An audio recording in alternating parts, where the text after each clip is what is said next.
be okay. Good morning, Dr. Fuller. Good morning, Mr. Brown. How are you, sir? Oh, I'm doing wonderful, man. Yeah, it's been far too long since we've had this. Yeah, it's been a while since we chatted. It's funny because when I brought up Facebook to kind of get ready for this morning, the first thing it showed me on Coffee with Rich was the interview that you and I did here in 2020. And I was like, wow, we've been doing this that many years. That was we're talking about COVID and being locked down and everything. I was like, wow, this is, I know. I didn't realize it had been that long. I know time's flying, right? Especially when you're having fun, right? When you're having fun, talking to friends. It's good times, good times. How are things on the plateau? Great. And thank God up here, we're in a wonderful position where, we didn't get hit like those poor folks did in East Tennessee and Western North Carolina. Man, they just got hammered. Yeah, they got clobbered pretty badly. And, as you know, my wife is still a working agent, and she's, intimately involved in what goes on there. She's also, like I was, she's a crisis management coordinator. Wow. So whenever anything goes sideways and they set up an FBI CP in North Carolina, she has intimate involvement, both as an office attorney, as a consigliere, if you will, and from the crisis management perspective. Well, obviously, this has fallen into that category. But what's funny to me is it's the second or third FBI CP that's been set up in the last 6 weeks. Oh, really? Yeah, you don't hear about a lot of it. Thankfully, right? Because the idea is for things to get sidetracked before they get really out of hand, but that doesn't always work out, and so they've had issues here. They couldn't get a hold of several agents for a while because the cell towers are down, the power's down. And as you and I have discussed offline, it's not a matter simply of trees down in the roads. These roads are actually cut. Some of these roads are gone. Yeah. And Asheville is, for all intents and purposes, currently isolated. The roadways getting to and fro are cut. They've been washed out, washed away, mudslides. So it's pretty bad up there. The daughter of one of our sponsors, Appalachian Standard, she was posting that she couldn't get in. She was literally in tears. I guess she had been somewhere, maybe overseas on vacation, and got back. She's like, I literally can't get. There's just no way. She can't get out, or she can't get in. She can't get in, which may be a good thing. I don't think you want to be in there right now. Right. I mean, it's the Titanic sinking. Get on board. Yeah. Let's welcome some folks on. Dr. Fuller, we got Bruce Hoisington is on. Come on, Bruce. He is coin number 481 up there in Michigan.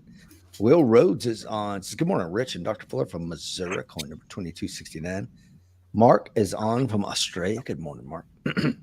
And John Shriver's up there in beautiful Yukon, Oklahoma, coin number 1919. If you want to try becoming a coin number, I'm shipping a batch of coins today, Dr. Fuller, because I think all people's got to do is look at the news and go, maybe I should join a self-preservation community. Maybe it's not a bad idea. Yeah, and I think we're going to dig into that a little bit, but clearly this is another case of waiting too long for many people to get some level of preparation. Yeah, and you and I were looking at those pictures this morning. That's definitely the case. Yeah. Alan Kelly says, finally got on. Power still out, running on generator power. Yeah, TC, we were hit hard in Southwest Virginia. Yeah, and my guess is Alan Kelly's area got hit, but Alan's probably, I'm guessing he's doing pretty good. Yeah, if you're prepared, you can kind of hunker down and relax a little bit. But if you're not, you're in panic mode. The photos coming out of there are pretty grim. And prayers to those involved, and let it be a lesson. Tony is on, says, good morning. Have trees down or fence damage. Had no power, no cell, internet, data, or text. Only comms was my ham radio. That's a lesson for you and I, Dr. Fuller. Yeah, it is. One that we are constantly talking about. Boy, I sure ought to fix that. Yeah, let's talk about it again tomorrow. Hey, guess what? Still got to fix that. Yeah, that's me. My son, he joined a ham radio club out in Albuquerque. Oh, So yeah, hopefully he'll be moving back next year, and he can teach me what he's learned because really? He's yeah, moving back. remote work. Nice. There's a position with a I don't. He's trying to get a position with Lawrence Livermore Laboratory out in the Bay Area, and because the Bay Area is so expensive, Oh, you they're got more that. than happy for you to be a remote worker. Yeah, I and Lawrence Livermore. I mean, when I was a kid, it was kind of on the dark side of the moon, but now it's right in the thick of things. But yeah, there's no cheap way to live there. I mean, you're looking at $1 million plus for a matchbox sized house up there. It's a nice Yeah, community. and if you can be within a reasonable commute, 45 minutes or so, we can get him to a skiff in Oak Ridge. So Yeah, so that's that'd be great. Yeah, yeah. his dollars will go a lot further there on the plateau than it will in the Bay Area. Amen. Brian is on from North Texas. Rasmic, old gold member, is on, and gold is almost at $2,700 an ounce. I think you and I were talking about that last night. Wow. Yeah, it's enough to make you go start stealing catalytic converters. We have to steal a lot of them to get to that. Let me, Dr. Fuller, for those that don't know who you are, let me give a brief welcome to the show. Dr. T.C. Fuller is an experienced federal investigator and firearms trainer. Spent his entire life carrying a firearm for the United States government. Served as an Army Infantry officer, EOD officer, before leaving the Army to an accepted appointment somehow to become a special agent for the FBI. We still haven't figured that one out. You and me both, brother. He spent the next 20 years working in all areas of investigative interest and even spent several years as instructor with the FBI's famed firearms training unit in Quantico, Virginia. TC holds bachelor's in criminology as well as a master's of education in interdisciplinary studies and a doctorate of educational leadership and policy studies. He's a published author. We'll talk about that. And he is now operating his own company, the Horse Group, which serves as a consultancy on firearms and training, as well as providing high-end private firearms training for both armed professionals and citizens. And I had the pleasure of attending one of your courses up in Montana last month. It was great. I really enjoyed doing that. It was a bit of a one-off for me. I don't typically teach classes that size, but it was a lot of fun. And really, it was an opportunity to see you and Andrew Bronca and Will and Don and all of our, I mean, we had a gaggle of AWS members up there. It was really surprising how many, one, that lived within commute distance, and two, were willing to come out and vote not only with their time, but with their wallets and come out for a day. I really enjoyed that. I enjoyed it so much, I told Will I'd come back. Oh, good. Remember we were taking a group photo and there was a gentleman there. I think his name was Chris. I don't say his last name. He's like, I'm going to join today. Can I get in the picture if I join today? I'm like, come on, man. So he did. He became a life member that day. Outstanding.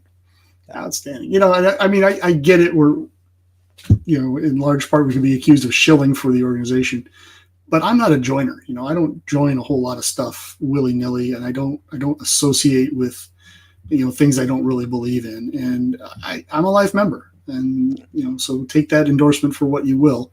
And of course, I'm preaching largely to the choir with the audience here this morning. But for those who take the time and listen to this later on, you're real good about letting people in for free because you're confident in what you provide, Rich, and you should be. I mean, you let people take a look and say, look, there is value here.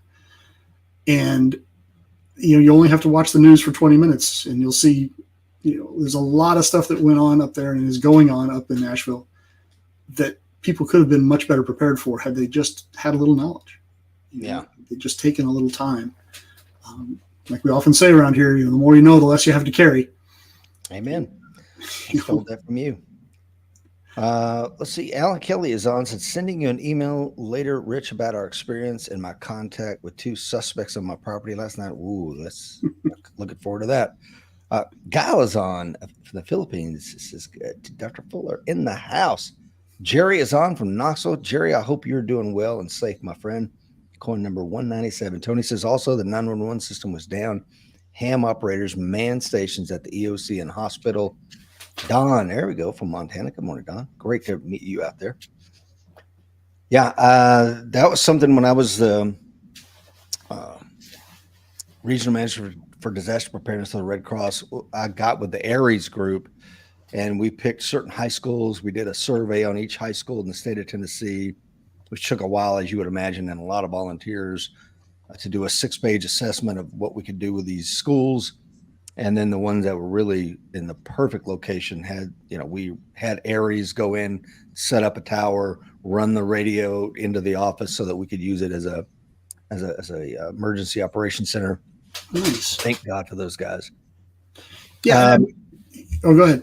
Please, Dr. Fuller. I was going to say, commo is something I think that we should probably start talking about in contexts right off the bat, because as you pointed out, it's an acknowledged weakness in your preparations. It's an acknowledged weakness in my own preparations. And I think we have enough skill sets in this organization to draw on. And you've had guests on before that talk about ham radios and whatnot.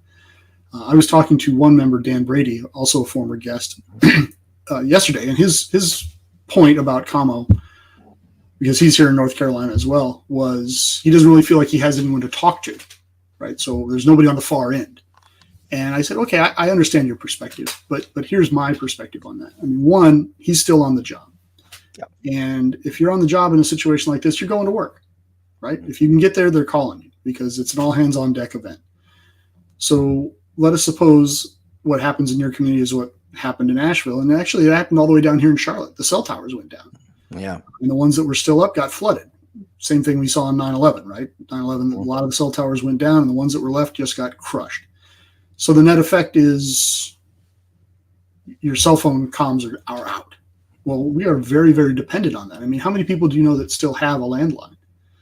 I don't think anybody. Yeah, my in-laws still have a landline. They're in their 70s, so it makes sense. We couldn't reach them on their landline, and they're up in Hickory, North Carolina, so they're closer to the point of impact.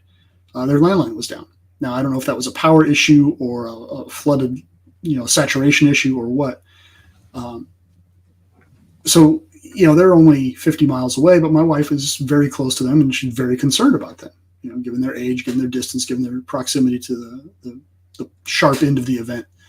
Her sister is 2 miles away, I mean, literally within jogging distance. Well, for betterment than I. Feds don't run, it panics the locals. Exactly. So, but even that, right? We couldn't talk to her, and she has, 4 little girls, triplet girls. I mean, Jesus, how my brother-in-law is not drunk all the time, I have no idea. But you have people that you want to talk to. If you're on the job and you have to leave the house, you have people you want to talk to. Just being able to hear from them and hear them say, "Yeah, I'm okay," "Hey, I'm out here, I'm stuck here, but I'm all right." Whatever you need to talk about is a big, big deal. Was my point. And ham radio, I think, is a fantastic commo methodology, but it takes some effort. Yeah. And the conversation I had with my wife yesterday, because we're talking about this quite a bit. Mm-hmm. As mentioned, she's a crisis management coordinator for the FBI. And commo is an acknowledged weakness. I said, well, what about CBs? You and I are of an age that remembers the CB craze in the late 70s. Mm-hmm. And the technology, I think, is largely gone out of favor, but it still exists. And my thought was, well, that's an immediate cure. We could, throw a couple of CB radios into our cars and at least have that. And, she brings up good points about, well, if we lose the cars, they get flooded out. There's a lot of things that could go wrong. And I absolutely agree with that. But I can get a CB set up in my car the next week and a half, 2 weeks. Right. And they draw enough power to give me some distance. And that gives me one level of communication. That gives me more time to get off my butt and get the ham radios knocked out, which I think is a better solution for talking to, say, my in-laws 50 miles away. But of course, I need them also to be on a ham if I'm going to be able to talk to them. So that engenders additional effort by someone I don't control. Yeah. So, I'd probably be more motivated if you had a ham set. Got to be honest. So I'm putting this on you. You should. Absolutely. But, Mike used to do those Thursday night meetups with AWS members that want to go on and then have a Zoom session for about 30 minutes and ask whatever questions they wanted to. And if he was out of town or busy, I'd try to cover down on him. But that could be a model for what we could do, because we do have so many members right now that are ham operators. We do hey, Thursday night, 2100 East time, we all jump on. have a 5-minute radio comms check, and because I'm Yeah, I do I think you remember could do Zoom meetings in the run up to that too, where you get those people to kind of coordinate and just that mutual check in, just some encouragement, some interaction between other like minded folks, saying, okay, hey, I know. Oh, you're looking at this. Here's the solution to that. Anybody else have this problem?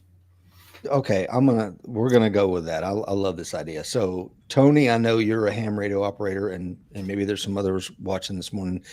Send me an email, rich@americanwarriorsociety.com, if you would be willing to lead something like that. We can do a private Zoom on it and kind of teach us what we need to know, so I'm not kind of groping around Google trying to figure it out.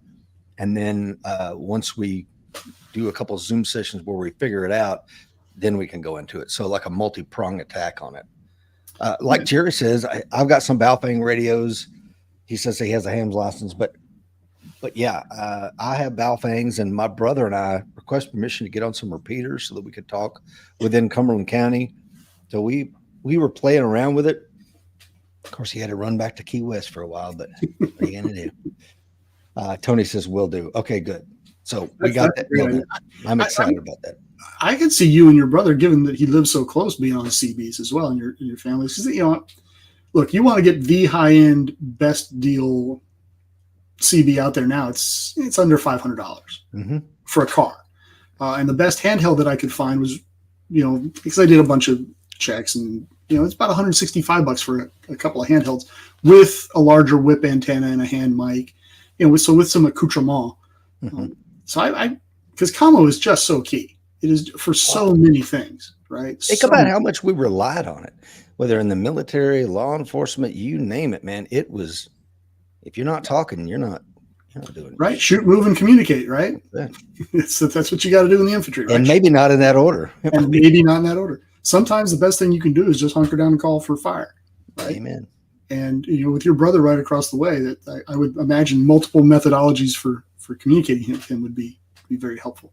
And it'd be a simple thing for you to put a ham set up in your house and a ham set up on his boat, for example. Yep. And, I could foresee in the next year or two where we actually have an AWS ham net. Well, that's what I'm saying. I would love to drive toward that. He has Starlink, which is pretty amazing. Tony says comms is king. Right on, brother. My wife is on. There's a name we haven't seen in a while. My wife was hitting me yesterday about, what about a sat phone setup? So, now you're throwing money at the problem. But the issue there is, of course, the subscription fee, right? You got to pay every month. And, there are emergency sat phones you can buy, and not pay for unless you use, I get. But it's a pricey method. It's a pricey method. And, absolutely. I love Will's point here. It says, I have a landline, but I don't have a phone connected to it. I do have one to hook up just in case. That's not a bad idea, but Tony reminds us most landlines now are on a modem. Yeah. No power, no landline. It's like the old plain old telephone system is kind of dying off. But that's not a bad idea. Don says, ham isn't hard, but it does require some basic tech info is necessary, i.e. repeaters. You can buy a couple of Baofeng handheld hams with accessories, antennas, chargers, etc. for under $100.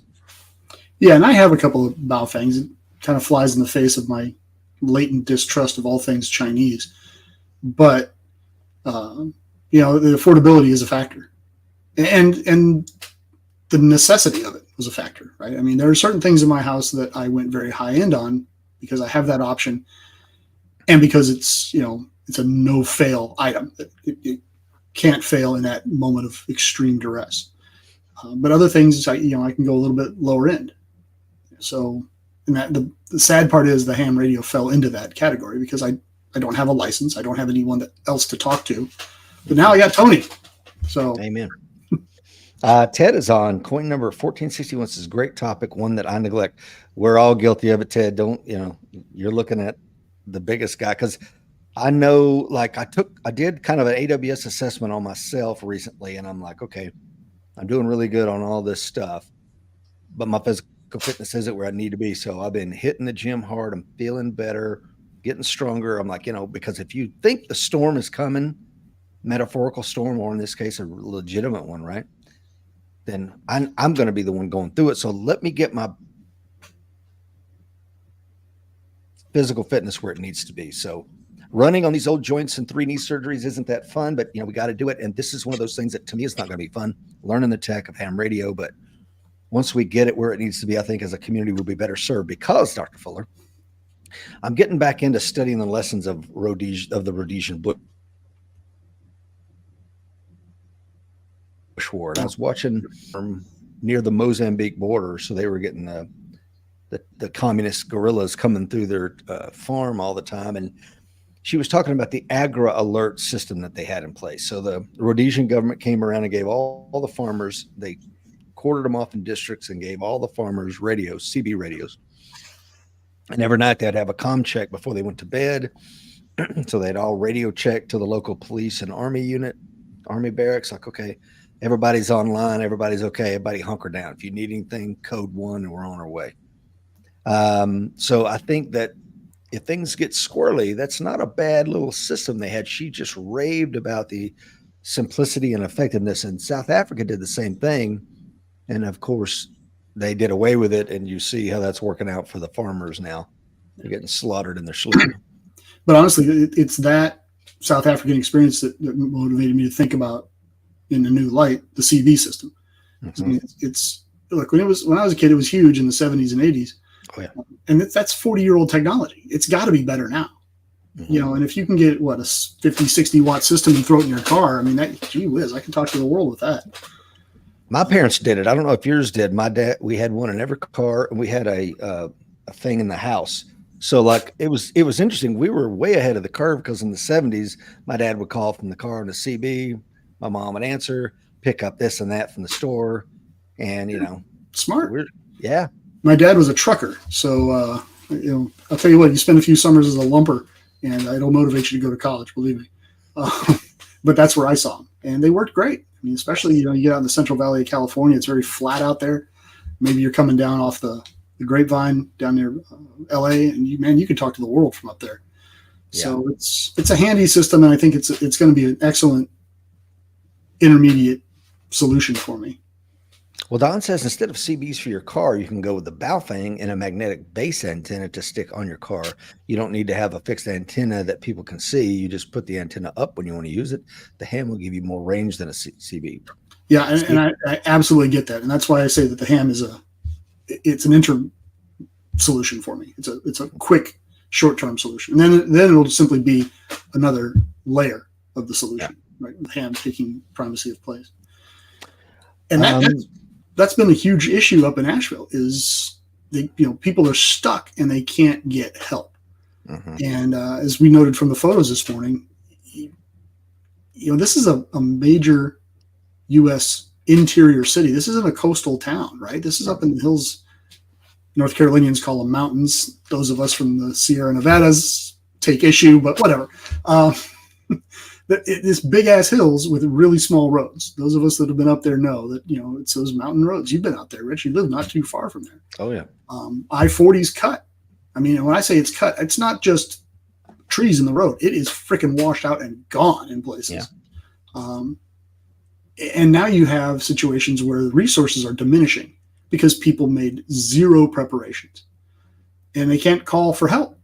Right, because their cell phones are down, their power's out, their power's been out for days, so their cell phones are dying, and it stuns me, and you and I had this conversation as well, that in this day and age, with the information people have, the lack of any preparation some of these folks seem to have made.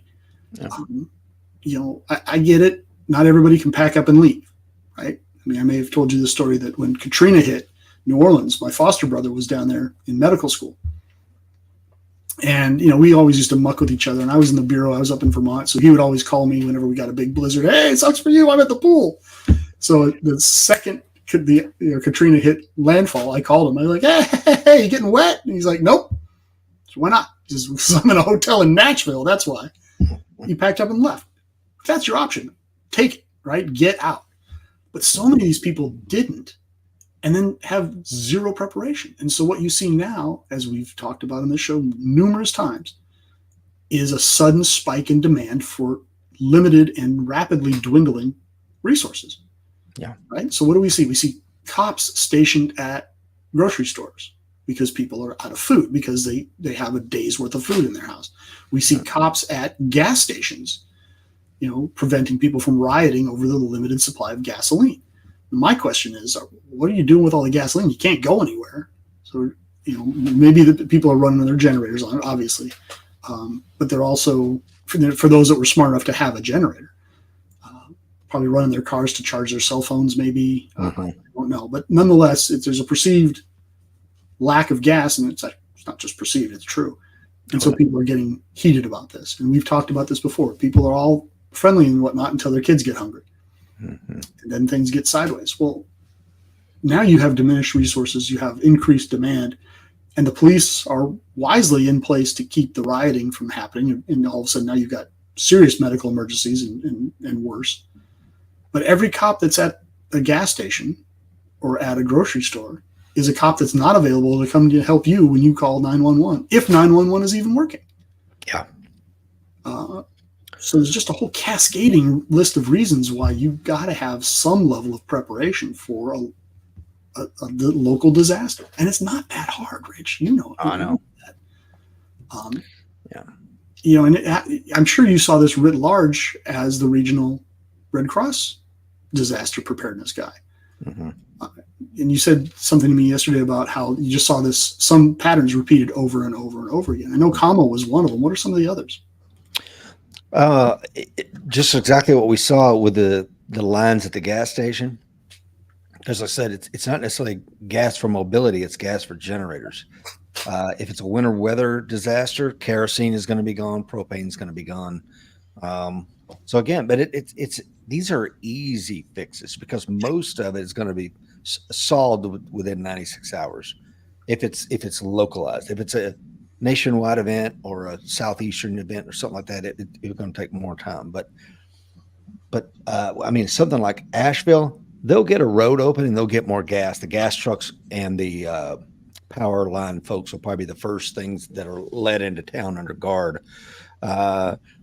Food is not a big as issue as fuel is. I mean, most people, I just did not see that being that big a deal. You can eat ramen and and neighbors pull together, but when it comes to fuel to heat your home or run your generators or keep your phones powered up, that's the big one, and that's what we see at the gas station. Yeah, I keep just as an example, I keep 2 extra propane tanks, and then I have a propane tank that runs my generator, a 500-gallon, and then I keep 7 5-gallon things of gas, 2 5-gallon things of generator of kerosene, 1 of diesel. I don't have enough diesel, but the only thing I have that runs on diesel is my tractor, and so I could probably, that's a hole in my armor. If the main whole house generator goes down, supplying 26,000 watts, I have another redundant 2 8600 generators to run it, because I'm just not going to be in that position again. Not interested in that. No, and I absolutely get that. Oh, by the way, you also have a very nice wood stove in the house too. So I mean, if things really get sideways in the midwinter, because of course it never happens in good weather, you've got that as well. So that just makes sense to me, because not only I have a barn full of firewood, I have 2 winters. Yeah, so not only are you, I was going to say I have 2 winters worth of firewood. Oh wow, dried and ready to go, huh? So that doesn't just make you prepared to keep your family in a strong position, but it also puts you in a position to assist your neighbors, and that will turn into a leadership position very quickly in an extended disaster. I mean, now you're a guy with some knowledge and some preparations, and maybe you can share assets. Maybe you can help people, create their own assets. Look, I'm not going to give you my firewood necessarily, but here's a bunch of trees. Here's an axe. Go forth. I'll fire up my tractor and drag a tree up by your house or whatever. It puts you in a very strong position. I mean, if you read the 9/11 report, interesting point about this. The most commonly cited factor, survivors of the towers post-crash that got out said that the biggest thing they saw that helped them survive was the presence of handheld flashlights. because they would get into the stairwell, all the lights are gone, and now you're in a closed space, maybe you smell smoke, there's already been an explosion, you're scared, and now you can't see. And people tended to start to panic. And then somebody clicks on a flashlight, and just by the presence of that one little asset, not only do people calm down and now they can have someone to follow, but now that guy's in charge. Maybe that guy was 10 minutes ago sweeping up the scullery in the restaurant on the 105th floor and doesn't speak to Kings. But now he's in charge and everybody's following. He's going this way. And you're like, you know what? He's got the flashlight. We're going that way. Yeah. So having those assets doesn't only prevent you from being a drain on the available resources. It doesn't just put you in a strong position to take care of you and yours, but it also puts you in a position to make decisions about helping others and puts you in a strong position to become a leader in that environment. Now, maybe you don't want to do that and you don't have to, but it gives you those options. And preserving the options and preserving yourselves is absolutely a crucial piece of being prepared for these things. And you have the luxury of space, right? You're in a strong position fiscally, and you're in a very strong position space-wise. You can have a barn with 2 years worth of dried and cured wood. A guy living in an apartment in inner city Detroit might not have that, luxury, those luxuries. So you really have to make the decisions based on your set of circumstances. But as you point out, Rich, a lot of this is knowledge and a lot of this is fairly simple. I mean, my goal here in my house is to be prepared for, and my immediate goal is 1 week, extended goal is 2 weeks. Have enough to keep us going literally with no outside assistance, no outside resources, no governmental assistance for 2 weeks. That's the goal. Right now, I'm right at a week. Yeah. So this was a non-event for us. Right. I mean, I went and I filled up the cars with gas the day before. Okay. I've got plenty of charcoal for my big green egg. I have a gas stove. I live outside a floodplain. I have, good drainage in my area. I live in a safe community. We've talked about it here before. So it was really the biggest crisis in my house was the fact that my kids didn't have electricity for 6 hours. That was the crisis. They're like, oh my God, what are we going to do? I'm like, hey, get out a deck of cards.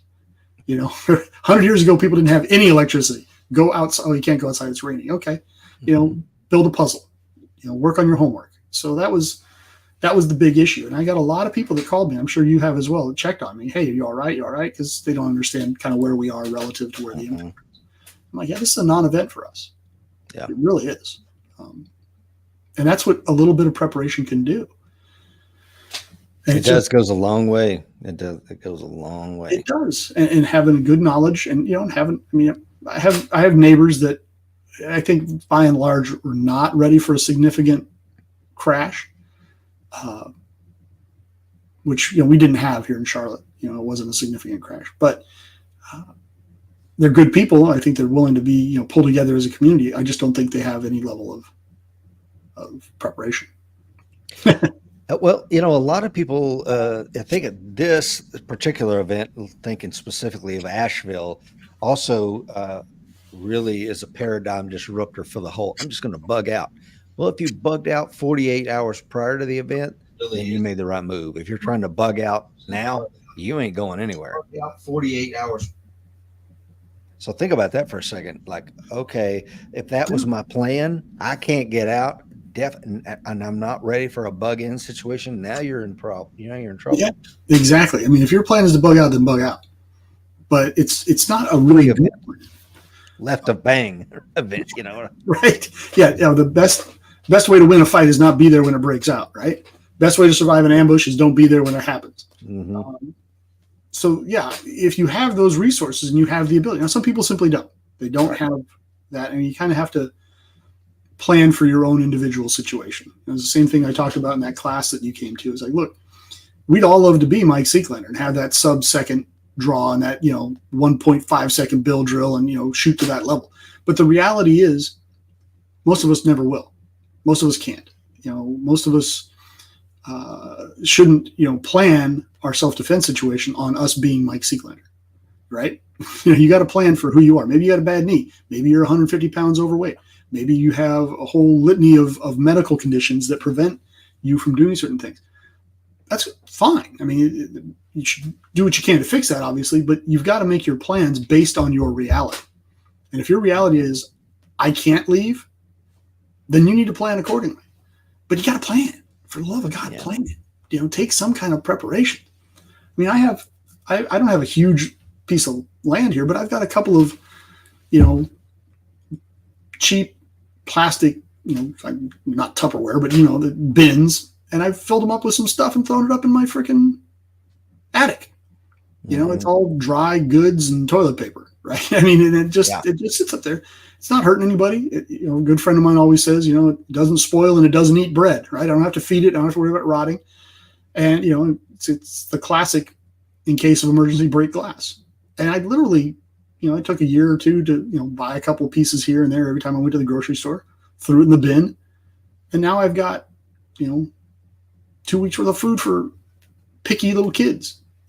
Let's talk about that, because I think there's a larger message in what you just said. And that I had a boss of mine who he had been stationed at New Orleans during Katrina. He's a lieutenant colonel, went to the War College, and he wrote his master's thesis on Katrina. I probably should reach out to him, get him on here, because there's so many lessons learned in that event.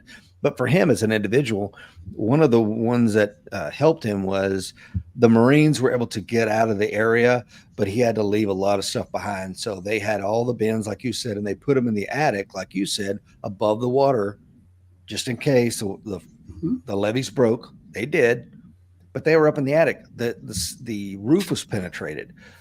So rain poured in, ruined the house, but everything that was in a bin was protected from the water, and it's high up.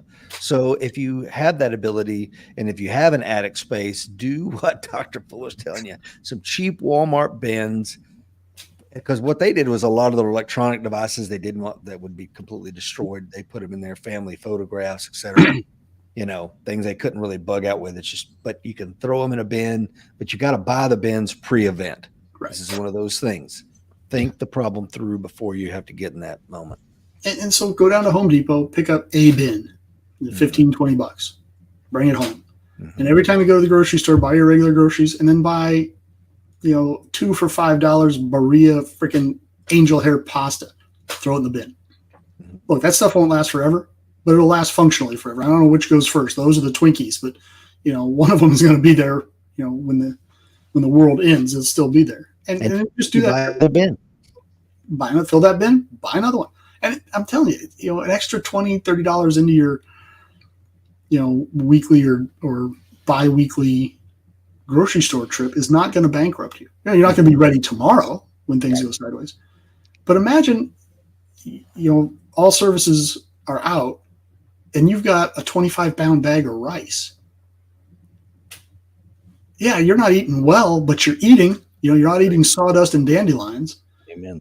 So, a 25-pound bag of rice will get 4 people an awful long way. Mm-hmm. And, a dozen cans of tuna. Now you're eating fairly well, at least from the infantry perspective. Oh yeah. But it doesn't take, I got to go drop thousands. Like, I want to get a Generac whole house generator, multi-fuel. That's going to cost, right? That's going to cost bank. So that's not going to happen tomorrow, right? So that takes some time and investment. Not everybody's going to be in that position. I get that. But I can go get any number of solar generators tomorrow. They'll put out, 2,000, 2,500 kilowatt hours or watt hours of energy. They're just basically big batteries, but they're solar rechargeable, and they'll keep my phones going. And that's not a prohibitive investment. So, figure out what you can afford and do it. You can't just keep kicking the can down the road, because I guarantee you there's some of these people up in Nashville right now are going, holy crap. And when they rebuild, I promise you, there's going to be a lot of generator sales up in Nashville. Yeah, and that was one thing, that a lot of these companies are good about, like Lowe's, they'll surge to that area, they'll the system and go, oh, we got all these generators. I don't need them right now. We'll get in there, but with roads down, man, it's going to be a while. It will be a while. Will Parker says some canned Costco chicken will spice that rice up quite nicely. Jeff Brown says, I love sawdust and dandelions. I'm sure you do. So let's pull our head out of what's going on here in the U.S. just for a second. I want to kind of look around the globe for what is going on right now, man. You know, what is the Israelis aren't playing around, are they? No, they are not. And I don't think anybody should be surprised. I mean, the Israelis have been getting punched in the nose repeatedly for literally since hours after they became a country. And a lot of folks, nation state actors, have figured out we cannot go toe to toe with the Israelis because one, they're bigger and badder than we are. Two, if it gets too ugly, the Americans show up, right? And we're the king rat. So the Iranians have been masters of asymmetric warfare in terms of funding the Houthis, funding Hezbollah, and fighting that way. And it's really prevented the Israelis from doing a lot because they know they've got this, in essence, a loaded gun of Hezbollah pointed at their heads.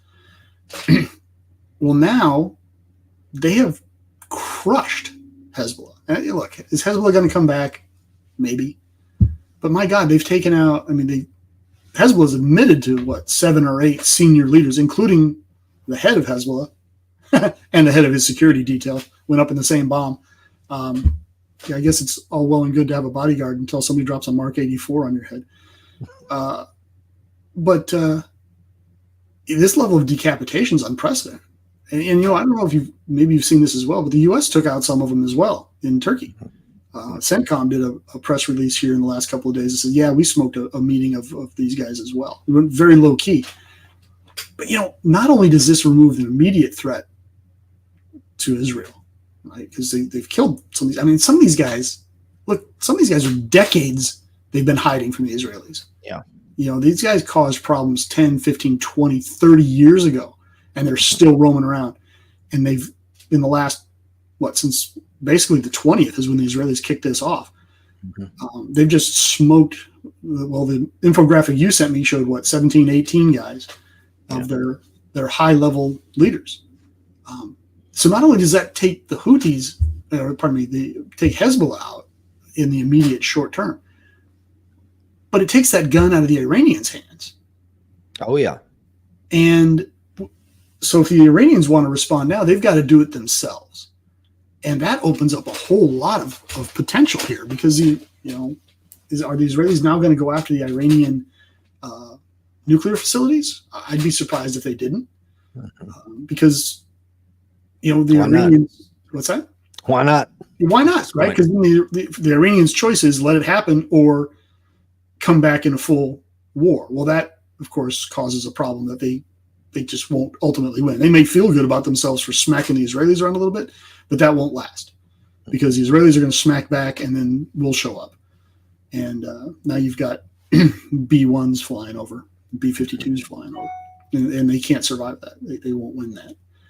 So I think it's really, really going to shift the power levels long-term in the Middle East. I think there's going to be some real adjustments that are going to be made over there, and likely most for the better.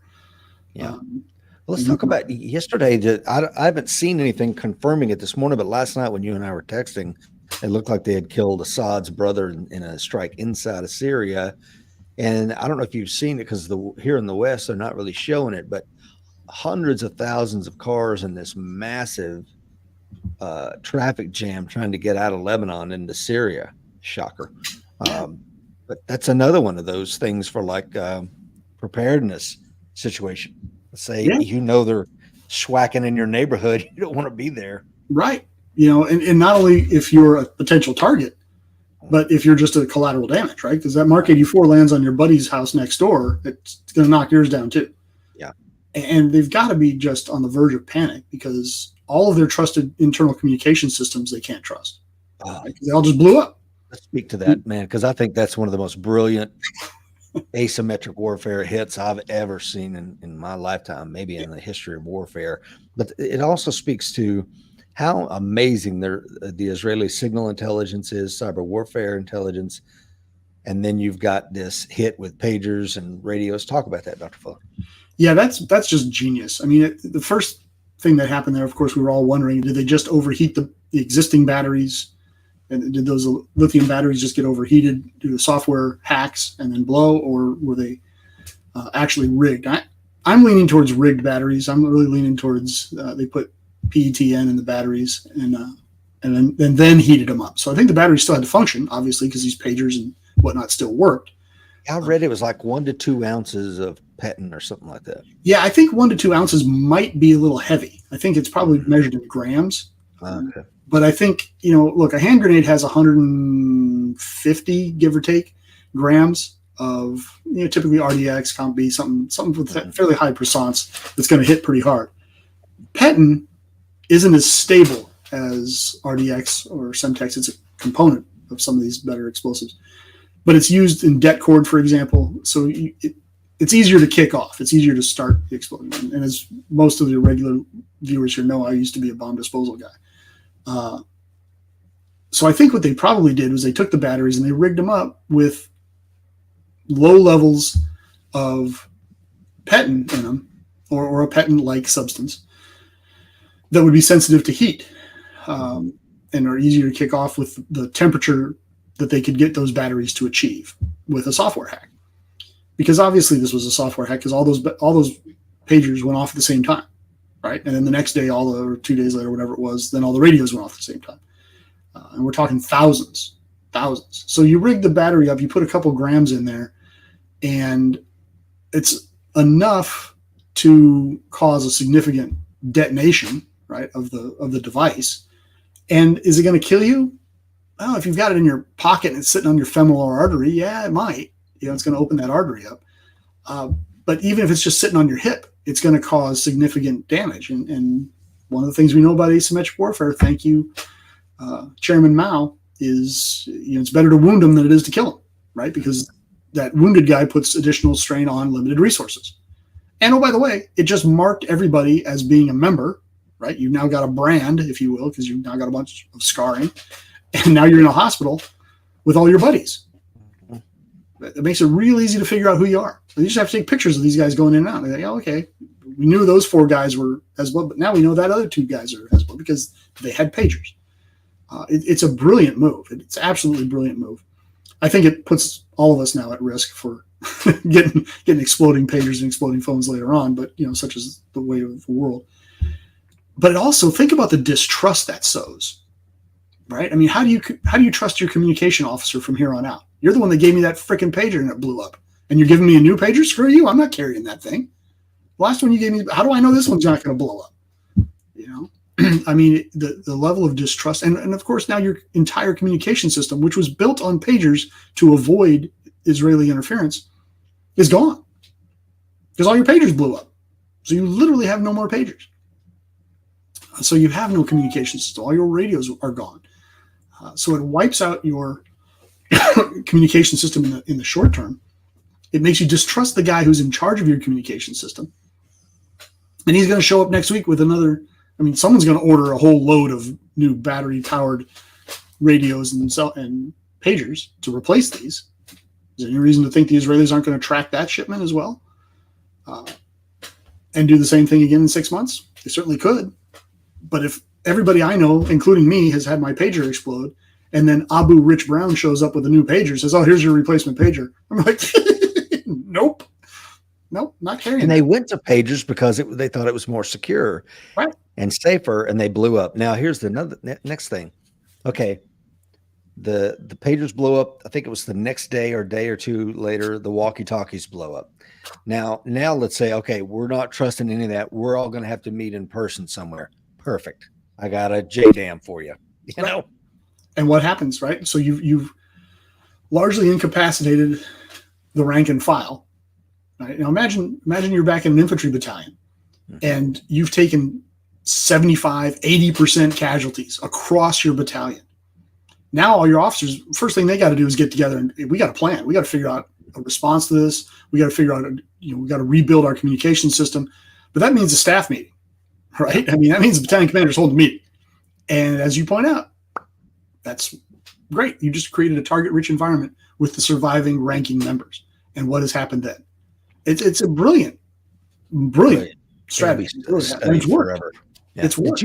Did you read We Were Soldiers Once and Young, the book? Not the Oh movie? yes, absolutely. Okay. Great book. Highly recommend it if you enjoyed the movie. But in the book, there's a whole second half that they don't go into in the movie, and that is, I think it was a relief column that was trying to get to the Adrang Valley. And exactly what you said happened. The battalion commander called a meeting of the officers up to his position, and that's where the ambush kicked off. And now you got like all the officers in the battalion either killed or grievously wounded. And the NCOs just trying to piece together what the hell just happened and what do we need to do now. And then they're trying to save their ass. And the relief column ain't coming to the folks in the Adrang Valley. So, but this kind of warfare is, I'd say it's as old as time, but really, I mean, as far as like killing the messenger or poisoning the messenger, there's several instances of it where it's changed the tide of the battle. But this is a sea change and maybe looked at as a war crime somewhere down the road. I could basically. Well, it depends on who wins the war, right? The Israelis win the war, it won't be a war crime. If Hezbollah wins the war, it'll be a complete and utter war crime. But and Israel at this point says it's, I don't care they're not taking the phone call. Kiss my ass. They're all in on this one. And right now, this morning, Hezbollah saying it's ready for any sort of Israeli land invasion. No, you're not. You're not ready if they come in. And I think they probably will. Who's ready? I mean, most of your guys got fragged 2 weeks ago. So okay, even if you are back on the line, you're walking with a limp. Mm-hmm. You're not at 100%, and your communications are shot. Your leadership is gone. So okay, but now you can show up, but I'm not just going to defeat you in detail because I'm going to whack your penny packets of troops that you put out a squad here, a platoon there. Well, they roll a few brigades over the line, supported by a combined arms force, and you haven't got a prayer. Yeah. And look, I'm not so enamored with the Israelis that I think they could stand toe to toe with any American brigade. They just can't. Mm-hmm. They don't have to. Exactly. They're a fourth-rate army, but they're beating the crap out of a militia, and that's not. And they have a political will that we don't approach, right? So they're going to be fine with rolling up there and smoking everybody. And I think Hezbollah's got a real problem. I think Iran, which has spent 30, 40 years creating this monster, has just had it largely crushed. Yeah. But let's talk about what you just said. That they're a fourth-rate army that can't go toe to toe with one of our brigades. I agree. However, can you imagine if at the Pentagon tomorrow at 1500 all the pagers went off? A decapitation strike like that. It's so low tech. Yeah. It's just has such panache. And then the next day, okay, get rid of those. We're going to go back to somebody found a load of blackberries in a warehouse underneath the Pentagon. Pull the blackberries out. Now the blackberries pop the next day. Right. I mean, you keep doing that kind of stuff, man. Yeah, if you did that to the U.S., for example, in a vacuum, it would be bad. But the good news for us is our chain of command in the military. You know the deal. I mean, everybody from the battalion commander right down to the private knows what the mission is, knows the commander intent, and we've purposely created our military in such a way that, okay, the lieutenant's gone. All right, first, platoon sergeant, you're up. Oh, platoon sergeant's gone. All right, senior squad leader, you're up. Okay, senior squad leader's gone. And everybody has a spot in that chain of command, and we can move forward. We train our low-level leaders to be able to step up into those next higher ranks. Mm-hmm. We send E4s to Ranger School, right? We send, the Marine Corps has their equivalents.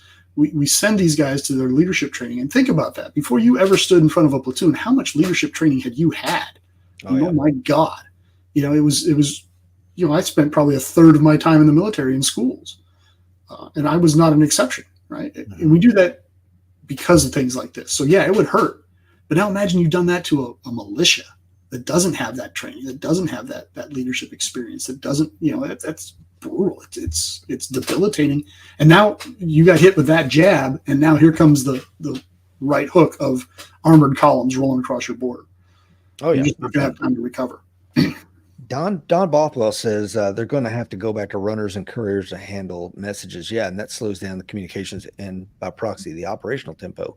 The other thing it does with metadata, they're carrying some sort of device in their pocket on their person somewhere, even if it's in the cab that they get into. So being able to pull anonymize metadata and go, okay, well, they're going in and out of this location. So whoever that person is going to get smoked. Yep. This is a hub, right? Yeah, I don't care if it's a laundry lady. It's a hub for something. Yep. And if you look at what you read that book about the troubles in Northern Ireland. Mm-hmm. One of the things the Brits did is they came into those communities and said, hey, we got a new laundry service. Now, of course, it just looked like McCarroll's laundry service, we're going to undercut the prices of Brown's laundry service. And what they were doing is they had these female officers that would go into there and go, okay, Mrs. McCarty, how many people live here? How many men and women? Because we're trying to figure out how, and they're gathering all this intel. Yep. Yeah. And then we'll pick up the laundry for you and have it back to you by the end of the day. And meanwhile, they're taking the laundry and checking it for pieces of explosives. Or if you told me you had 2 men in this house and now you've got 8 men's worth of clothing. So there's a lot of things that can and have been done like this asymmetrically. And I think we're going to see more of it before we see less of it, because everybody's so afraid to go to that next level because it could kick off something that's completely out of everybody's control. Yeah, I absolutely agree with you, and that's obviously been a big concern with this since day one. Is that this is going to turn into a larger regional or potentially global conflict, and it's worth mentioning that the U.S. does not appear to currently have a seat at the table in terms of talking to and influencing the Israelis. And a lot of us have talked about this for years. I know you and I have talked about it. What would happen if somebody slipped the leash on the Israelis and just let them go? We talked about it in context of the first Gulf War, right? That they were sidelined in the first Gulf War, which is probably a good strategic move, but it couldn't have been an easy political move to make. Look, we're getting pounded, and we're letting other people outsource our defense. That's a tough sell for the Israelis politically, but they did it. Well, what's happening now is U.S. Congress and the current administration have squandered our relationship with the Israelis. One that, by the way, it's been 80 years in the creation. Mm-hmm. And they've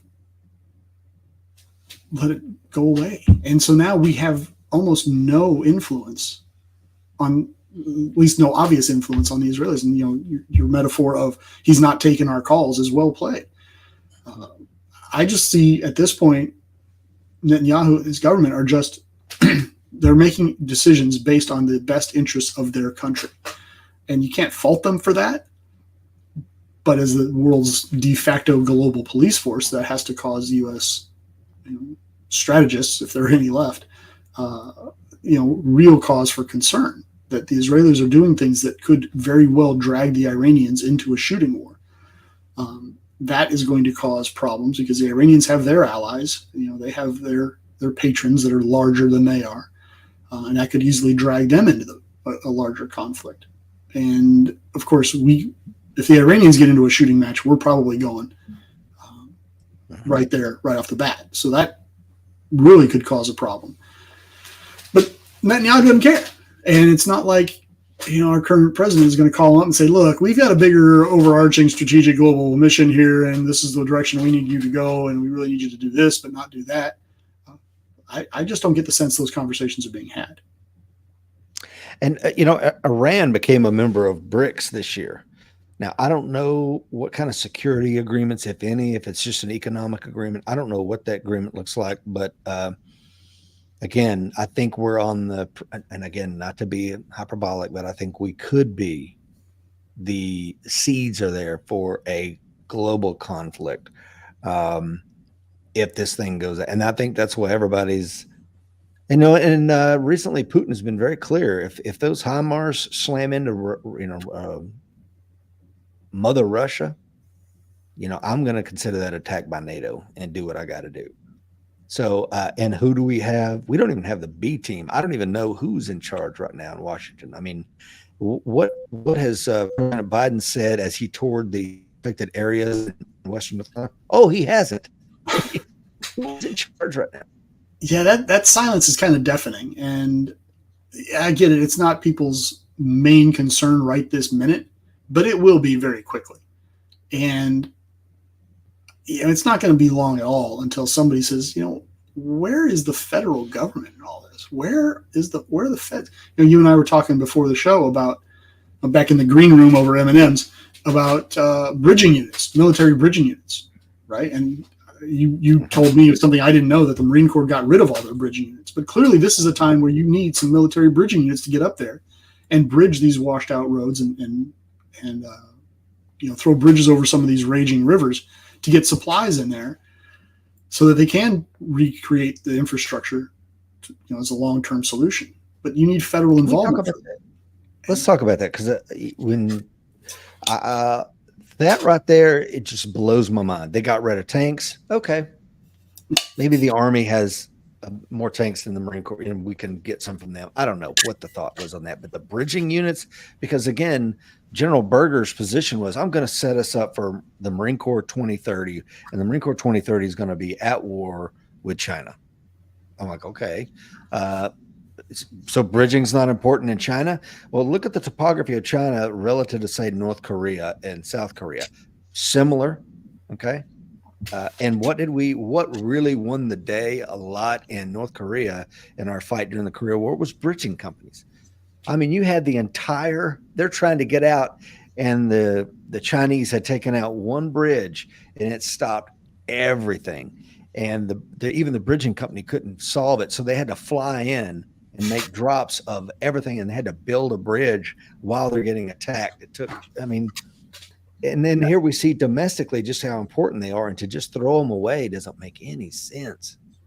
Yeah, I mean, all I can think of is the Marine Corps had to make very difficult choices because of budget constraints and staffing constraints. And, they just went back to their, like we talked about, their base mission, right? Their base mission is kill people and break their toys, and bridging units don't kill people and break their toys. So although losing the tanks, I see it fiscally, I don't see it as a wise tactical move. But if you're just gearing up to fight a low intensity conflict, which is what we've been doing for 20 years, okay. But the U.S. military has always, and Don Bothwell will back me up here, I know you'll back me up, we always plan to fight the last war, right? We always gear ourselves up to fight the last war. And we do a very bad job of gearing up to fight the next war. And I guess that's what the Marine Corps general thinks he's doing, is gearing up to fight the next war. But he seems to be doing it, at least from my limited perspective, from a very, very, narrow perspective, a narrow viewpoint, where he's just not aware of his history. I mean, I get it. You're not looking to fight a major conflict in Western Europe. Bridging is critical. I mean, if you didn't have bridging units, they'd still be fighting over Italy. Exactly. How many times did you practice, river crossings when you were in the military? I mean, Bradley poncho raft. Here we go. Oh my God, we did it all the time, because Western Europe is covered with north-south rivers, and if we're going backwards or forwards, we're going to cross rivers. But like you said, Korea, canyons and rivers. Afghanistan, canyons and rivers. Why would you not have bridging units? Well, I guess if you're the Marine Corps, you're just concerned about what happens in the immediate vicinity of a beach. I don't know. But they had to cross the Tigris. It's kind of a river, right? I don't know. Caesar and the Danube. I mean, it's history is replete with that. And I mean, if you think the Gulf War, tanks were everything. I mean, having a tank company and a head of our battalion was everything. We'd have got smoked with our little thin-skinned Amtraks. Yeah. I mean, can you imagine going through that freaking breach without tanks? I want no part of it. Thanks, no. I'll wait for the tanks. Doug says, it is my humble opinion that we're definitely at the brink of war with Iran, and I'm sure that they will get at least some help from both China and Russia. That's scary to contemplate, not only in lives lost, but the worldwide economic crisis that will be included. And I've got a couple things here, because I'm going to bring it back domestically. But I saw this headline this morning buried in the BBC, and I'm going to read it to you. I wasn't going to talk about it, but since I think Doug's onto something as always. Reuters reported last week that Beijing plans to avoid sovereign bonds worth about 2 trillion yuan this year, in part to subsidize consumer good purchases and child support, effectively transferring funds. Basically, they're doing a stimulus. The Chinese communists are doing a stimulus. That doesn't sound like they're in a good economic position. No, and you and Will have done a fantastic job talking about sort of the long-term prospects for the Chinese, and they're not good. They're demographics are plummeting, they're crashing, their economy's on the ropes. And what pulled the U.S. out of the Great Depression? War. Right? Read 1984. War. So if they're in a hurt locker financially and we're in a hurt locker financially, that doesn't bode well for world peace. And Don Bothwell's point is very well made. I love it. For those who don't know, Don is a retired Army officer. That's why he's so good looking. But you've got to respect the perspective, and he's absolutely correct. Can you read it just so those that will listen can't see it? It says maneuver warfare is only a thing if you can maneuver. If you don't have all-terrain capability, you can't maneuver outside of your beach or airhead. It's true. If you can't maneuver, if you're stuck to functioning roads, well, then the bad guy knows where you're going. And nothing good comes from your bad guy knowing where you're going. But we rely and have relied on air supremacy, not just air superiority, air supremacy. The F-15s, F-35s, F-22s are going to kill anything that gets off the ground. And that has, we haven't fought a contested airspace battle in a long time, generations ago. So that is kind of what he's saying. But, you said, the Marine Corps' job is to break stuff. Let's be very clear. The Marine Corps' job is we are, quote, an expeditionary force in readiness, end quote. So if you're an expeditionary force in readiness and you can't cover any terrain during your expedition, then you're not much of an expeditionary force, are you, Dr. Fuller? Right. And look, the easy response is, well, if that river's not a problem. We'll just jump on our helicopters and our Ospreys and we'll jump that water. Okay. That's a great response. As long as you have the assets available, you have the fuel. And I mean, what's it take? 40, 50, 60 ground crew for every aircraft that's in the air. Exactly. Yeah. So you got to have a significant logistics tail. The aircraft have to be there and they can't be getting splashed, because you want to watch a bunch of people freak out. Watch a bunch of helicopter pilots or Osprey pilots or jet pilots flying along when one of them gets smoked by a SAM. They're like, nope, we're not going back until that SAM suppression is taken care of. Well, with the advent of the shoulder-fired SA-6s, SA-7s, our own shoulder-fired stuff, that could be a real possibility. And what are you going to do now? We still got to cross the river, but we can't fly across. Yeah. Well, I guess we can go around. We'll go 30 miles south and then fight our way 30 miles back north.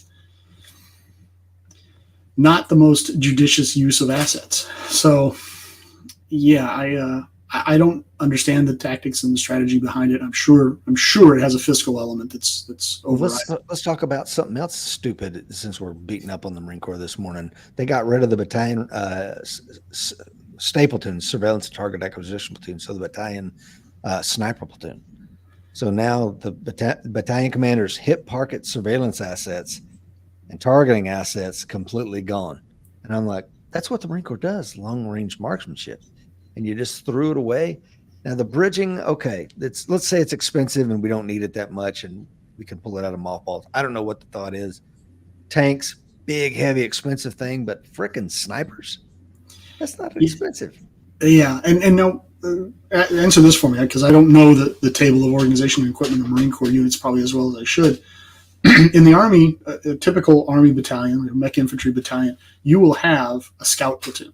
So you'll have 4 tracks, so it's usually Humvees, a little bit more mobile, of scouts. It's a battalion asset, so the battalion commander and the S2 can deploy these guys and then go out and kind of be the eyes of the battalion, in addition to the brigade assets and division assets and what have you. Does the Marine Corps have that, or is that what the Stapleton is that you're talking about? Were the snipers assigned to a scout platoon of some sort in the Marine Corps team? Now we're not necessarily unless they're part of a battalion landing team or a USOC unit, but just your regular infantry Marine Corps unit. Yeah, it's a small little team, not even a full platoon, more like two or three squads maybe. But I mean, they punch way above their weight, as you might imagine. It just doesn't make sense. Well, just to have that asset, because I got to be honest, if I'm a battalion commander and you take that asset away from me, and now I'm back in the fight, I'm going to create my own. I'm going to grab a couple squads from somewhere and say, Company A, you just lost 2 squads. Send them up here with their vehicles. and I'm going to make my own. Well, now I've got them. Great. That's nice to have, but they're not trained. They're going to have to train on the job, and that's going to be expensive in terms of lives. It's so stupid. I don't get it. And, we got rid of our snipers. They had some snipers that were developed in the War of Northern Aggression, as you folks down here call it. In the Civil War, units created their own sniper units, and we had it kind of going on, and then they went away. And what happened in World War I? We all kind of realized, holy crap, these German snipers are whacking us. We should get our own. And we had to recreate all that knowledge and skill set and selection, all of which could have been done in peacetime, but it didn't. And then what happened after World War I? It all did away with it again. And then after World War II, they finally well, geez, everybody else is using snipers. The Russians are using them to great effect. The Germans are using them to great effect. The Japanese are using them to great effect. Perhaps there's something to this. And like you said, for a very minuscule investment in terms of lives and in terms of dollars, you get a fantastic return. Mm-hmm. Fantastic return. I mean, the snipers, forget pulling triggers, just putting them out there to call for fire. Yeah. It's huge. You put one or two guys out there, and so I don't understand the logic behind that either. I guess maybe there's an expense in running the school, but frankly, the Marines could shut their school down as much as it would hurt them to say it, and then send them to the Army school and let the Army, fund it. Well, the thing is, they're keeping the school, but the only people that's going to go through it is if you're in a reconnaissance or MARSOC unit. If you're an infantry battalion, you don't rate the sniper. Like, come on, man. But Jeff's point is so good. He just says intel in the 90s showed that North Korea had wired every bridge and canyon to blow. Just to slow them down the attack, and then we throw the bridging away. Yeah, and so you tactically you jump the river with your air assets. Well, that's great, but you still have to get to Don Dothwell's point right now. Yep. You still need the logistics trail to cross that river, and you can't airlift semi trailers full of ammo and food incessantly across that river. You've got to bridge that river at some point. So it will slow you down. It will blunt the attack. And of course, that just gives the enemy time to shore up their defenses at the next defensive line. And look at the Italian campaign in World War II. I know I've mentioned this several times in this podcast. Mm-hmm. The Germans were masters of it. They blew bridges constantly. They booby-trapped things constantly. And it turned Italy into this slow, attritive grind that went on from 43 right to the end of the war. Look what Asheville right now, to bring it back to local. And then one of the most famous, my first regimental commander was a guy named Colonel John Ripley, who famously, he blew the bridge at Dung Ha that stopped the NVA as they were trying to pull out of Saigon. They're like, North Vietnam is sending a large column that can anybody stop it. And Captain Ripley, who was an advisor with a South Korean unit, famously climbed under the bridge and set it with explosives and blew it. And hold my beer, I got this. Yeah, and it bought Saigon another couple days time before they could repair that bridge. Yeah, because the North Vietnamese didn't have any what? Bridging units. Well. Yeah, I don't get it. I don't either. So you were reporting, what does the federal government do? You threw that question out there I think it was in relation to this, but it was also in relation to communicating with our enemies and our allies. I'll tell you one of the things they did. The Justice Department said on Friday that it has filed a lawsuit against Alabama over a program the state said was aimed at removing non-citizens from its electoral rolls, alleging that it violated federal law because it was implemented too close to the November 5th election. That's what the federal government's doing. They're suing Alabama because they're purging illegals from the voter rolls. They're suing Texas for securing its own border. They're doing things that just don't make sense to me, Dr. Fuller.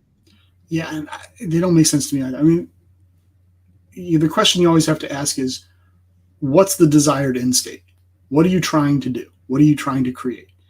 And the only answers I come up with are bad when you do stuff like that. When you say, look, I don't want you to pull, because this is in essence what they're saying. We don't want you to pull illegals off the voter rolls. Well, first of all, undocumented personnel in this country don't have the right to vote. Correct. All right. They just don't. And so if a state wants to secure their voting rolls, I would think that from a federal perspective, that's what you would want. Now, if you're a blue candidate and you're concerned that a red state is starting to dilute and turn purple, but now that red state is taking steps to maybe purge the voting rolls of people who are illegally voting for you, then maybe it's in your elective best interest to stop that, or to slow it down, or delay it, or cause it a problem, or at least be able to, slap it with a racism label. Yeah. So, look, why else would you do it? Why else would you? I mean, I for one don't want undocumented Bolivians and Irishmen and Poles and Russians and Czechs and Thai to vote in our elections. You mean it's not a race thing, Dr. Fuller? It's I know, it's coming from a white male heterosexual. Who knew? But I mean, it's easy to slap a racist label on someone like me and then completely vitiate what I have to say. Yeah. Which I would argue is racism, but whatever. What do I know? Mm-hmm. But yeah, the idea of letting American citizens decide American elections, I don't think that should be a radical concept. And it always kills me. I hear all this flap over and over again about, you can't have IDs when you go to vote. You can't have a voter ID. You can't do that. It's inherently racist. I'm like, well, first of all, telling me that there are demographic groups in this country that lack the wherewithal to get a driver's license sounds racist to me right off. It is racist. It sounds right. I mean, it's also not. Those people with polka dots are just incapable of finding the DMV. Okay, that's ludicrous. But I've been in South Carolina for 8-9 years now. I've showed my driver's license every single time I voted. Every time. If I go to buy a bottle of hooch, show my driver's license. And look at me. I look like I'm pretty well over 21. I said goodbye to 21 a long time ago. Still have to show my driver's license. I don't find that racist. I don't find it offensive. It's just the way it is. I get on an airplane. I got to show a driver's license.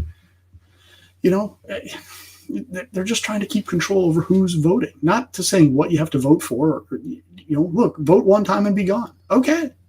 How is that racist? I fail to follow that logic. Unless I change the goal. If I move the goal, I said the goal isn't to have an election. The goal is to have an election that results in the way I want it to result. Then I can see monkeying around with systems like that.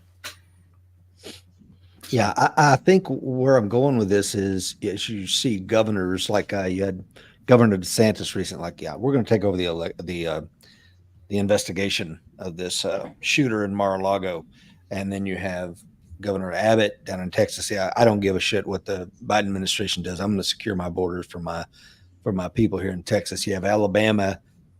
I think a nullification crisis where states start nullifying federal laws and it just becomes a thing. And then it's like, well, what is the federal government? Again, it was one of the things that was a run up to the Civil War when states started nullifying things they didn't want to do, especially when it's not in their own best interest. It just doesn't make sense, because in those impoverished, ethnically diverse communities, I'm trying to be careful with my language here, that allegedly can't figure out how to get an ID, they use an ID in every other way: to purchase a car, to rent an apartment, to get a bottle of beer or a glass of wine. Catch a fish. Say that again. Catch a fish. Catch a fish. Exactly. Everything. So it's like, no, but they just can't. I've seen some videos where they interview these liberals in college. You may have seen them too. And they're just standing there spouting this crap like they can't figure it out. You see the computers, they just can't figure out how a computer works. And I'm like, oh my God, lady, you're the most. Don't know where the DMV is. Can't get transportation to the DMV. I'm like, man, most racist things I've ever heard. Yeah. Let's get some comments here. Alan Kelly says you have to have an administration charge that has a warrior's mentality. Michael Gentili says it only makes sense if military strategic planners don't believe that conflicts will last long enough for those assets. Yeah, good luck with that. Unless you're willing to nuke something into the Stone Age, which I don't think anybody is at this point. Don Bothwell says during the Cold War, we did the same thing in Europe with pre-chambered roads and bridges. We had actual pre-calculated charges stockpiled and tagged for each specific chamber. Will Parker says, makes sense if one is trying to steal another election. Doug says, but you have to have ID to purchase alcohol. Yeah, no kidding. Or cold medicine. Yeah, you want some Sudafed? Try to Jeez, get some Sudafed here in right? Tennessee without your What are you gonna do with it? Where are you gonna take it? Who's Yeah. gonna have it? Just Yeah. I got the sniffles. Can I get some Sudafed? Yeah. He's talking about the bridge over the River Kwai. Yeah, great movie and so true. But I don't know, man. I think that I can't make sense of some of the things that our federal government is doing, Dr. Yeah, and your point about balkanization is one that we've made on the show many times, and I harken back to when they first started creating sanctuary cities. You first started having people say, "Look, if you're illegally in this country, you can come here, and we're not going to prosecute you. We're not going to enforce federal law." And then you had jurisdictions saying, "We're not going to honor federal paper. When the feds come down here to arrest you, we're not going to honor it. We're going to kick you loose and let you go." They tried that in the L.A. jail, and the U.S. Marshal out there moved all the federal prisoners out and stopped all federal payments. Because if the feds are going to put somebody in your jail, you know this from having been in jail. Oh, yeah. They rent beds and they pay the jailers. It's typically a county sheriff a federal check every month to have X number of beds available for federal prisoners. Well, in a small jail, that might be one or two bodies. In a place like LA, it's several hundred, and it turns out to be, 20-30% of their operating budget. And so the day he cut the checks and said, "We're not paying you anymore, we're sending all of our prisoners elsewhere," was the day that the LA sheriff realized, "I'm going to have to close this because it's going to ruin my budget in the next 2 months." And he backtracked. But as soon as you start having communities decide they're not going to enforce immigration, well, then you have other communities decide they're not going to enforce drug laws. Then you have other communities that have decided we're not going to enforce gun laws. And now you get different jurisdictions based on their political leanings making decisions about what laws apply here and what laws don't. And that's fine for city and state ordinances. It's a real problem for federal law. Yeah. And when you had the Obama administration allowed the drug safe havens to pop up. We've seen the downstream effects of that, right? So now we have marijuana dispensaries everywhere. Right. But it also sends a very clear message that, hey, if you're a state that in your community doesn't agree with this particular federal law, you can just blow it off. Mm-hmm. And that has a real impact on the union.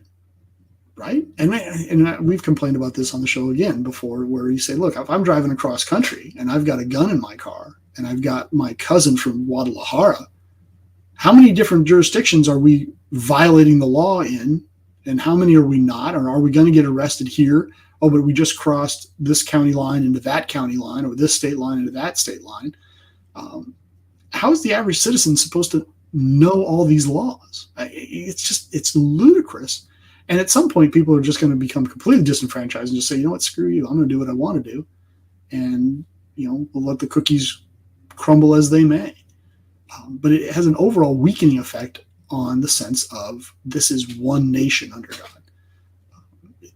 It's just not good for us as a country. There are plenty of laws out there I don't like, right? Mm-hmm. But I obey them. Mm-hmm. I don't like it. I complain about it. I get you on the phone. I bitch, do you see this silly crap I got to put up with?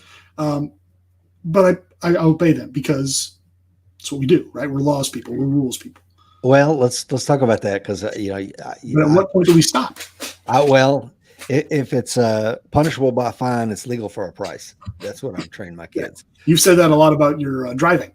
Yeah, absolutely. The minute they make it 30 days in jail, then I'll put a governor on the car and I'll toe the line. But as long as it's a reasonable monetary fine, I will gladly do whatever I want to do. So yeah, I'm going to follow the rules up to a point. I think that when there are corrupt laws, I have no duty to follow it, and that's what bothers me too about the lawfare that we see going on. Man, I tell you what, if historians are going to point to anything that just destroyed our republic, it is going to be the lawfare, in my humble opinion. It goes nowhere good. No, it doesn't. It absolutely doesn't. And to your point, Rich, the tighter you squeeze, the more sand comes out of your hand, right? Mm-hmm. And, like you, I will obey all these laws up to whatever point it is. And then after that, maybe I'm not going to obey that law. And the tighter and tighter and tighter you make that, the more people are going to slip out on the far side of that. And the fewer people are going to obey that law. And as you point out, nothing good comes from that. When you make the vast majority of any given demographic, or worse, the vast majority of the country into misdemeanors and felons, you've got a really serious problem. I mean, that's what killed the 55-mile-an-hour speed limit, right? Mm-hmm. And they just kept tightening and tightening and tightening. And people were like, you know what? At some point, we're not going to obey it. And the cops are like, we can't enforce it. Right. Because I'm going down the highway and there's 300 cars in front of me and they're all doing 75 miles an hour. What do we do? Pick one? And then we're going to go to court. And the judge who's been speeding every day coming to work, and I've been speeding every day going home and to work, and I'm going to, hammer this guy. Mm-hmm. At some point the hypocrisy sets in and we just stop. Look at Colorado as a great example. You can't have magazines above a certain capacity. Let's call it 10 rounds. I think it's 10. And that's a state law, right? So what do you do in Colorado now? You go out there and you walk into a store, a gun store, and you find firearm magazines, 15, 18 round capacity in the bag.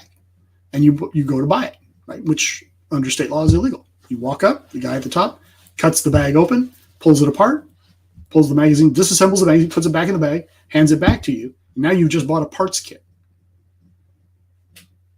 Okay, so what have we accomplished here? A feel-good law? And it could, because everybody's disobeying it. So why is it on the books? And even if somebody decides, oh, this is illegal, cops aren't enforcing it. Mm-hmm. Well, this is becoming more and more widespread behavior. So tell me again about how we're a nation under law. Did we lose you? You seem to be locked up. The selective target is another problem.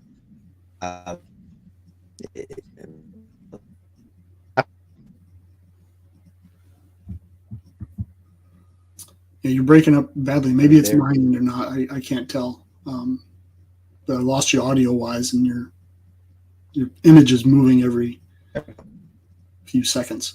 Oh, a little bit of movement. Well, maybe it's a good place to close out since we are in the middle of a hurricane here. Fair enough. You still have some lingering impact of the wind up there, I suppose. Yeah. Oh, there you are. Yeah. But as always, Rich, really good conversation. We could hang up and talk for another 2 hours if we had the time. But I always enjoy interacting with you and your audience. You've created a really great community here, and I'm really proud to be a part of it. And I'm excited to be invited back on your show yet again. Well, we need to do these more often, Dr. Fuller. It's always a pleasure, sir.